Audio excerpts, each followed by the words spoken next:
If you've been feeling anxious, overwhelmed, or like you just can't settle, these are nervous system responses and nervous system states. And so we are always taking in energetic information, and our systems can either process it or we go into specific states like overwhelm, shutdown, freeze, anxiety. And it's not that stress is a bad thing, but when we are chronically in a state, it can really affect our health and well being. And in this video, I want to talk about how crystals can actually support regulation in a very efficient way.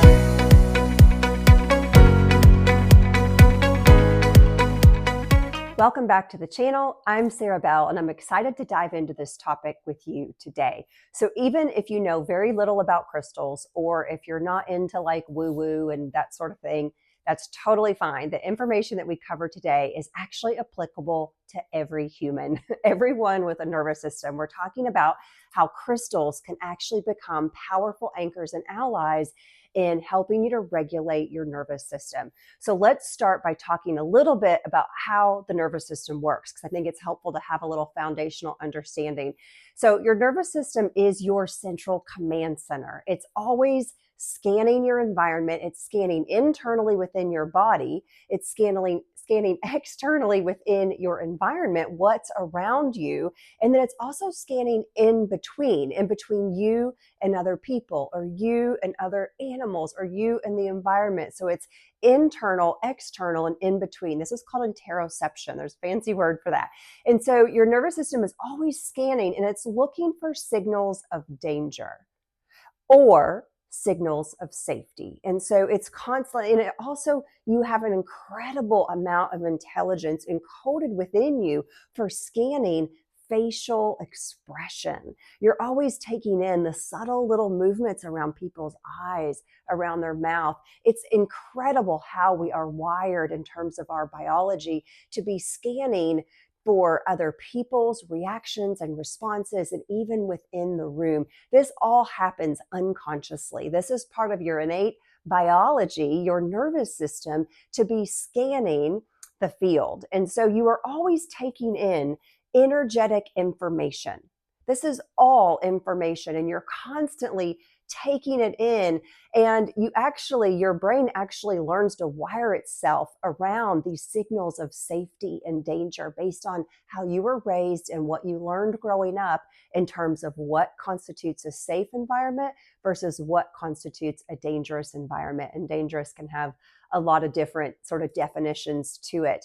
And so we are always looking for signals of safety and signals of danger in order to understand if we are actually safe. How much can we relax? When we are in a safe environment, the body relaxes, we soften, we come into connection, we feel at ease, right? Whereas if there are any little signals of danger, any little signals that tell us that it's not safe here, and that could be emotional safety, mental safety, physical safety, if there are any little signals, we feel a little bit withheld. We might feel a little bit bracing.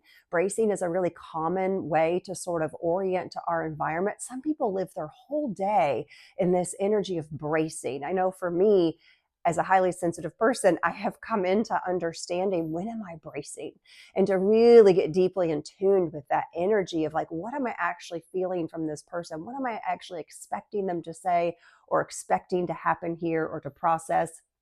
And so it's really, really valuable for you to get to know the intricacies of your nervous system in this way, because it will help you to start to learn how to adapt. Because even though we are sort of hardwired with our nervous system responses, we can also change them over time. We can learn to adapt and build more resiliency through how we learn to understand how we react and respond to our environment in the world, and how we can start to regulate it.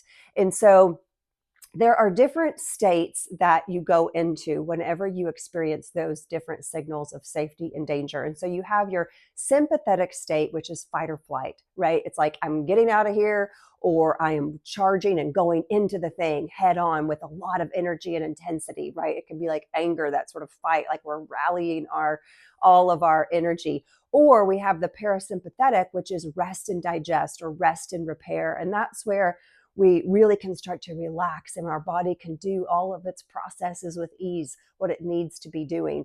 And that's where we actually, when we go into parasympathetic state, we restore, right? So we restore our resources. So any of those resources that we've had to use for fight or flight, they can now come back into a space of grounding and restoration.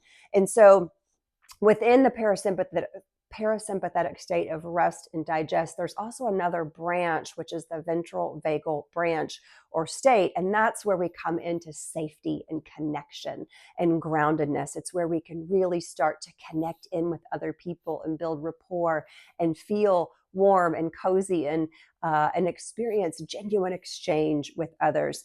And so, and then of course, our protective states, whenever we go into overwhelm or numbness or freeze, those are protective states. And so it's protecting us from our environment. It's protecting us for survival, in essence.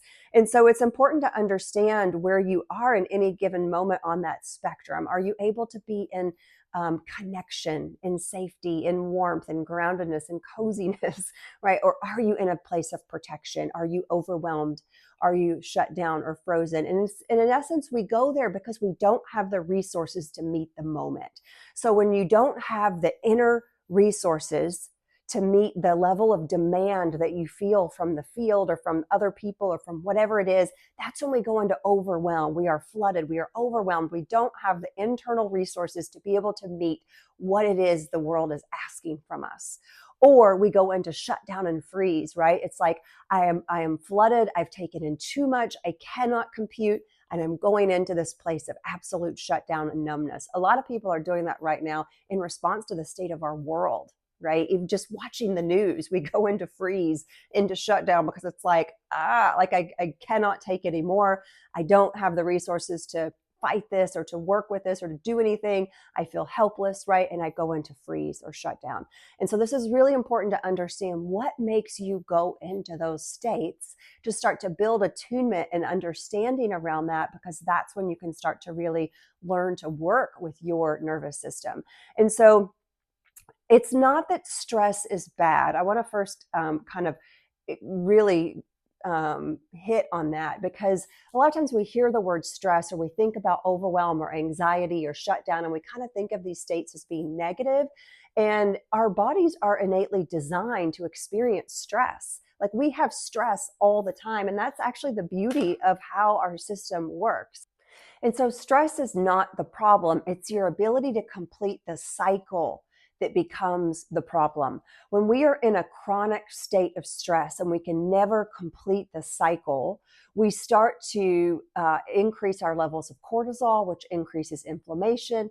Over time, our immune system becomes reduced. And so this starts to lead to health problems and problems in our overall mental, emotional well-being. It starts to impact the way we relate to others, how we connect to our dreams and hopes and beliefs about the world. It starts to impact our socialization and how we find genuine connection and community. And so stress has this sort of ripple effect into all other parts of our lives. But again, it's not that stress is bad. It's about, are we completing our stress response? Are we completing the stress cycle, which is where our crystals can really come in and support us. I also want to touch on, before we get to the crystals though, I just want to touch on resiliency and our window of tolerance and what it's like to be dysregulated.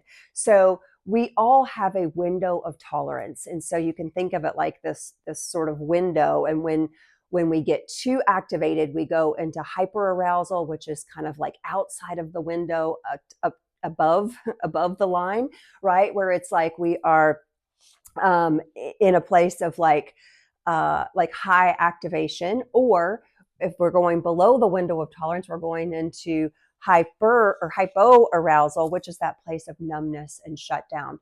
And so we have that, everybody has a different tolerance, a different threshold for what causes them to go above the line or below the line in that window of tolerance. And so this is in essence how much capacity we have in any given moment. And everyone kind of has sort of this built-in capacity. And so you might notice that some people are really quick to like flip the switch and to get high stress, or go into high stress, right? Whereas other people seem really chill and they can be with a lot. They have a lot of resources, a lot of ability, a lot of capacity to be with life and to be with the adversities in life. And so everyone's a little bit different. And I imagine you can even think of some people that you know that have low capacity or low, we also can call that vagal tone. Like, so the vagus nerve is a big part of how your nervous system is wired and works, and how it determines sort of what states you go into.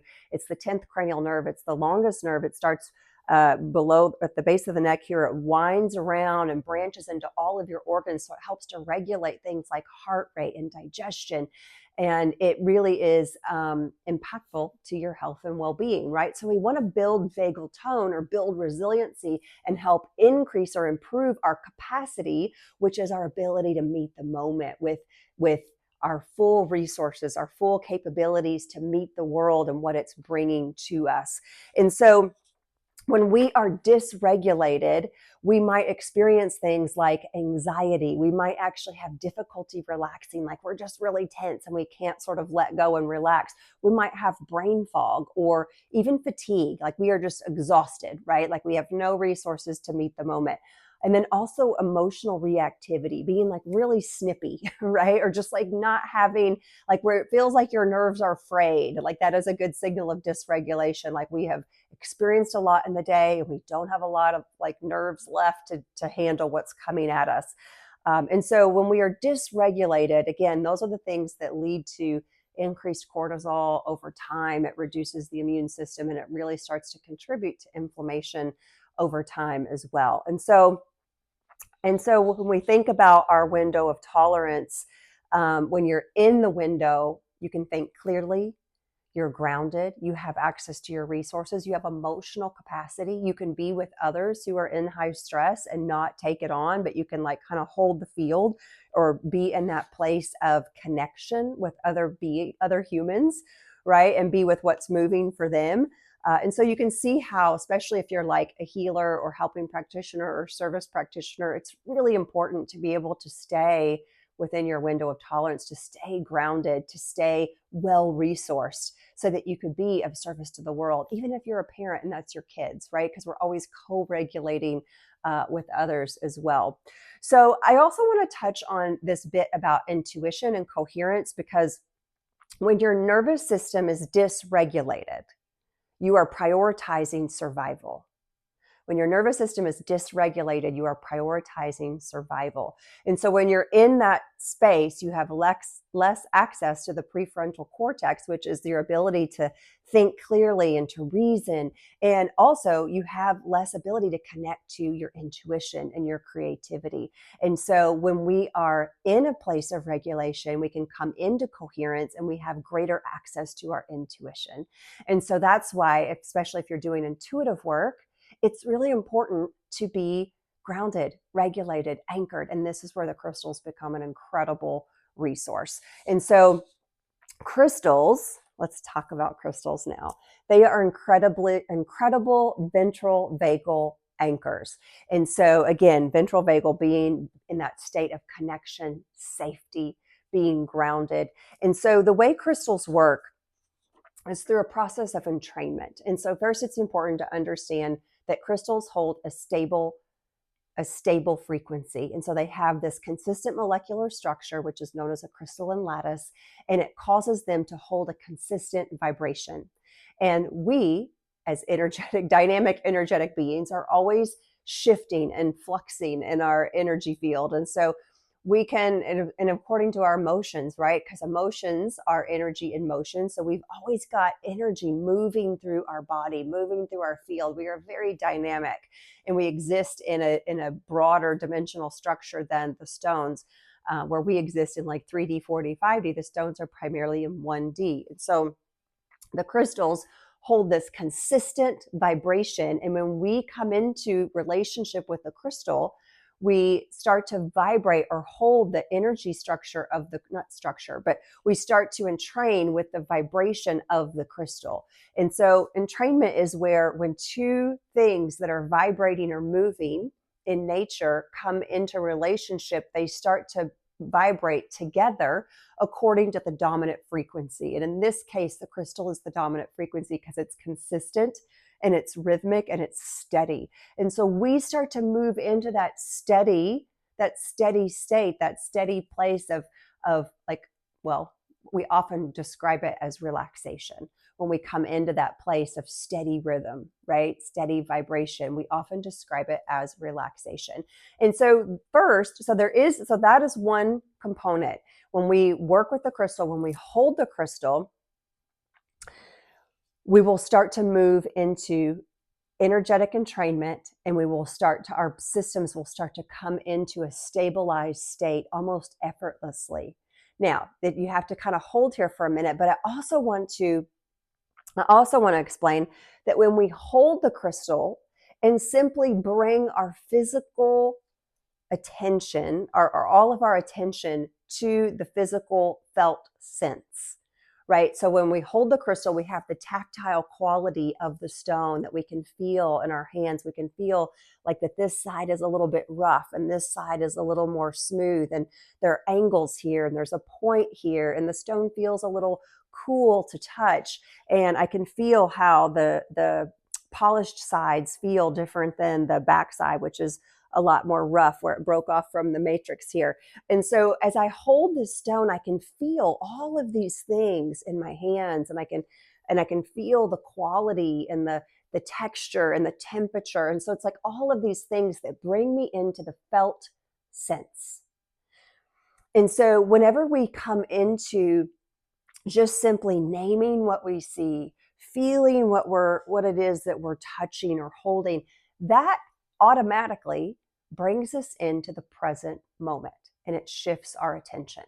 So if you are in a place of, spiraling out about whatever it is, and you just take a break, a mindful moment of holding the crystal and just feeling what you feel physically in your hands, that starts to shift your attention.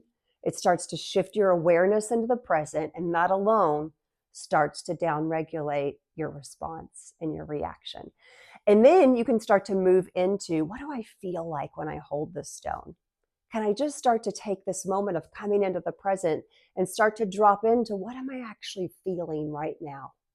And so we start to go deeper internally into our body, connecting with our emotional field, and tuning into, how am I feeling?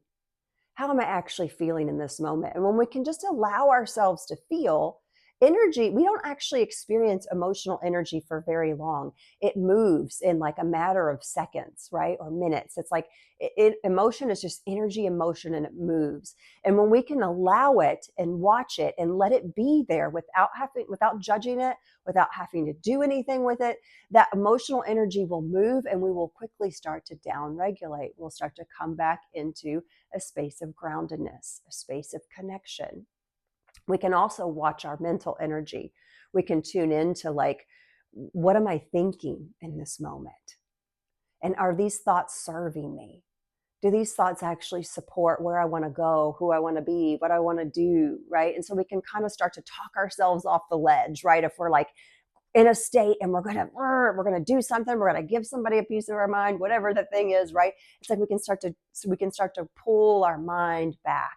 We can start to talk to ourselves from like a higher level. That inner coach can start to intervene, right? And then we can start to feel the stone energetically. If you're attuned to subtle energy, you can actually start to feel the vibrational frequency of the stone. And I actually have a class called Understanding Crystal Energy, where I teach you how to sense subtle energy of a stone. So if you're interested in that, I'll link it below. But you can actually start to feel the quality of the energy of the stone. You can actually start to communicate with the stones, which I also teach inside Crystal Wisdom Codes, how to work with the spirits of the stones, which can take you into higher guidance too, which is actually coming from your intuitive channel. It's another story for another day, but you can tune into the energy of the stone too. And that can also help to anchor you into the present moment, because now you're feeling the vibrational field of the stone, and you can even start to invite that stone's energy into your auric field. And as you do that, you'll start to feel your body start to move into deeper and deeper relaxation. And so you don't have to know all of this. You can use some of these cues if you like when I'm talking about like, what am I feeling? What am I thinking? Like you can use some of those cues. It can be very, very simple, but you can also just breathe. You can just hold the stone, allow it to bring you into the present moment, and to just breathe with the stone, to just take a deep breath, because the breath is actually the gateway to the autonomic nervous system and to the parasympathetic, that rest and digest. When you start to elongate your exhale breath, you will naturally downregulate. And so whenever you come into the stone can be sort of your touch point for, okay, I'm in a state, I need to downregulate, and I'm going to use a crystal companion to help me do that. So the stone can, in essence, become your practice, which becomes the reminder cue. It becomes a tool, right? An ally to support you when you're in a state of high stress. So you just have to be the one to make the decision to take a pause, and it can literally be a minute, 3 minutes, 5 minutes, 20 minutes, however long you want to give it. But even just a couple minutes can do an incredible amount for you in terms of bringing you into regulation. And so you just hold the crystal in your hands, start to bring awareness to the body, bring awareness to what you're feeling in the stone, and then bring awareness to your breath. And just a nice deep breath and coming into presence with the stone, coming into presence with your body, coming into presence with your emotional field, checking in, how am I feeling? And then just breathe, taking in a few deep, relaxing breaths with the stone. And you might even visualize connecting in with the heart of the earth, all of the minerals, all of the stones, because they provide the most stabilizing support. They are the stability structure of Mother Earth. And so you can start to energetically ground in with all that entire field, and you will feel your system begin to downregulate and begin to come into relaxation. And so that is how crystals can be an incredible tool in supporting you with downregulating the stress response. And you know what? These are great for kids. Kids love stones. They can have a little pocket stone, a little stone friend, and you can teach them how to do this, how if they get fearful, if they get nervous, if they get you can explain to them the different emotional places that they go throughout their day, and they can go to school with a little stone, and you can teach them how to just hold it and breathe with it and how to feel it in their hands. It can be very, very simple, but incredibly, incredibly effective. And so this is an incredible tool that I hope that you will take with you. And I hope what you really start to connect with is what helps you feel safe.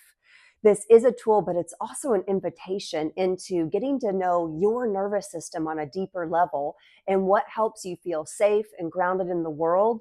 And it allows you a tool to be able to complete that stress response so that you can come into a more capacity, widened window of tolerance, and to be that stabilizing, healing, beautiful, radiant presence for others. So thank you for watching. I would love to hear what you took away from this video. Drop me a comment below. I'll link Crystal Wisdom Codes and Understanding Crystal Energy below as well. And I also even have a deeper membership space for women who really want to come into greater soul alignment, which all starts with energetic mastery inside Anchor the Light Collective. So I'll link that below too. If you have any questions, just reach out. Thank you for watching, and I'll see you in the next video.